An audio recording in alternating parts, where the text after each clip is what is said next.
Bismillahirrahmanirrahim. Assalamualaikum warahmatullahi wabarakatuh. Pemirsa Layak TV, ayahanda dan bunda, alhamdulillah kita masih diberi kesempatan oleh Allah untuk berbagi informasi. Kali ini liputan terkait dengan Taman Suropati dan patung Pangeran Diponegoro. Sebelum kita berbicara tentang Taman Suropati, kita akan berbagi informasi terkait dengan patung Pangeran Diponegoro yang berada di Jalan Diponegoro, Menteng, Jakarta Pusat. Di tengah-tengah taman di median jalan yang berhadapan dengan Taman Suropati, menggantikan patung seorang ibu yang sebelumnya berada di tempat ini, patung yang dulu dikenal sebagai patung Kartini, itu sekarang diletakkan di Taman Medan Merdeka. Patung berbahan perunggu ini menggambarkan sosok Pangeran Diponegoro dengan tombak di tangan tengah sambil menunggang seekor kuda yang dua kaki depannya terangkat ke atas. Patung Pangeran Diponegoro merupakan hibah dari Ciputra yang diresmikan oleh Gubernur DKI Jakarta Sutioso pada 6 Desember 2005. Taman di mana berada patung memiliki luas sekitar 3.000 meter persegi, memanjang ketimbang melebar mengikuti jalan yang dibelahnya. Sedangkan air mancur di bawah patung luasnya mencapai 110 meter persegi. Proses pembuatan patung dari rancangan hingga sampai selesai membutuhkan waktu hampir setahun. Ayahanda dan bunda, patung Pangeran Diponegoro dipandang dari halte bus di sisi selatan Taman Suropati mengarah ke gedung Badan Perencanaan Pembangunan Nasional yang berpunggung dengan Masjid Agung Sunda Kelapa.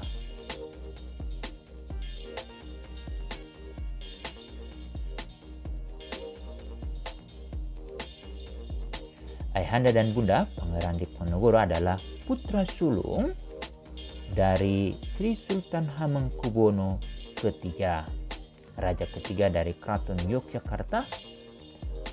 Pangeran Diponegoro lahir di Yogyakarta pada tanggal 11 November 1785 dengan nama Mustahar dari rahim ibu R.A.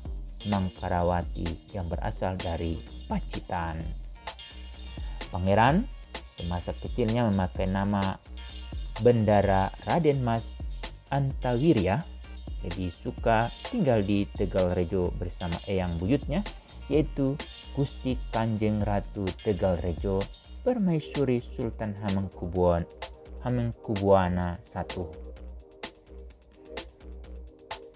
Gagah bukan? Kita kelihatan patungnya ini. Pangeran Diponegoro sedang menunggang seekor kuda, lalu sambil menghunuskan tombak.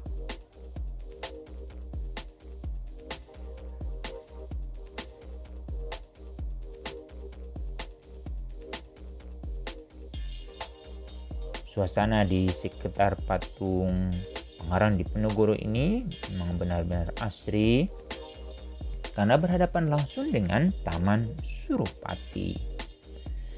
Saat pengambilan gambar, cuaca cerah meskipun berawan, namun sejak COVID-19 langit Jakarta benar-benar terlihat biru, tidak seperti semasa sebelum COVID karena smog. Sosok patung Pangeran Diponegoro digambarkan dengan sorban dan jubahnya yang khas, serta ada sebilah keris yang diselipkan di pinggang bagian depan. Bagi orang Jawa, pada keadaan damai, keris biasanya diselipkan di pinggang belakang atau punggung. Hanya keadaan dalam perang, senjata itu dipindah ke bagian depan. Ayahanda dan bunda, di bawah patung Pangeran Diponegoro terdapat taman bunga yang sangat asri, bersih, terawat, dengan berbagai jenis tanaman yang berbagai warna. Ada yang berwarna kuning, ada yang berwarna hijau, ada yang berwarna terlihat coklat atau merah. Ini benar-benar menjadi satu ikon yang berada di kota Jakarta. Ayahanda dan Bunda yang belum pernah berkunjung ke Jakarta, bila ada waktu sempatkan untuk berkunjung ke daerah sini. Sekarang kita membicarakan tentang Taman Suropati. Awal bernama Burgemeester Bisschopsplein, adalah nama sebuah taman di Jakarta. Pada awalnya, taman ini diambil dari nama wali kota Batavia pertama, G.J. Bisschop, tahun 1916 sampai 1920. Di taman ini terdapat halte bus. Pada saat pengambilan gambar ini, Taman Suropati sedang ditutup untuk mencegah sebagai tempat penularan COVID. Lapangan yang kini disebut sebagai Taman Suropati ini sejak tahun 1920 sudah menggantikan lapangan bundar yang luas. Dalam rencana Mojen, Taman Suropati disebut sebagai titik nol Republik Indonesia, menjadi taman yang rindang, dan sejak beberapa tahun yang lalu dia hiasi dengan patung-patung karya pematung dari negara-negara pendiri Perhimpunan Bangsa-Bangsa Asia Tenggara. Asri bukan? Kita lihat tamannya dilengkapi dengan berbagai jenis tanaman atau bunga, tapi yang tidak kalah penting yang ingin juga saya perlihatkan adanya pohon palem dan anggrek. Ini ada larangan-larangan yang diberi informasi oleh petugas yang menjaga Taman Suropati. Ini biasanya ayahanda dan bunda dari pagi sampai malam, taman ini tidak pernah sepi. Menjadi titik temu para pencinta jalan kaki. Tamannya luas. Ini menjadi milik Pemda DKI Jakarta. Di taman juga terdapat kantor pos sekaligus kantor yang merawat tanaman atau taman. Ini pohon menteng. Ini kalau mau lihat jenis daunnya seperti ini. Nih. Ini salah satu tanaman yang perlu dilindungi.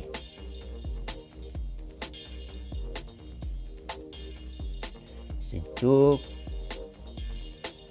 Taman Suropati menjadi sebuah taman yang penting di Jakarta karena terdapat 6 monumen Perhimpunan Bangsa-Bangsa di Asia Tenggara. Monumen-monumen tersebut dibuat oleh masing-masing seniman dari 6 negara ASEAN. Perancangan monumen itu adalah sebagai berikut. Lee Kiang Seng asal Malaysia membuat monumen simbol perdamaian. Weng Beng Chong asal Singapura membuat monumen simbol semangat ASEAN. Lalu Sunario asal Indonesia membuat monumen simbol perdamaian. Nontifatin Kandahana Palin asal Thailand membuat simbol persaudaraan. Awang Haji Latif Aspar dari Brunei Darussalam simbol keharmonisan. Louis Yi asal Filipina membuat simbol kelahiran kembali. Ayahanda dan bunda sempatkan berkunjung ke Taman Suropati, sekaligus ayahanda dan bunda akan mendapatkan patung pangeran di Ponegoro. Sampai di sini liputan kami. Semoga bermanfaat. Demikian, Assalamualaikum warahmatullahi wabarakatuh.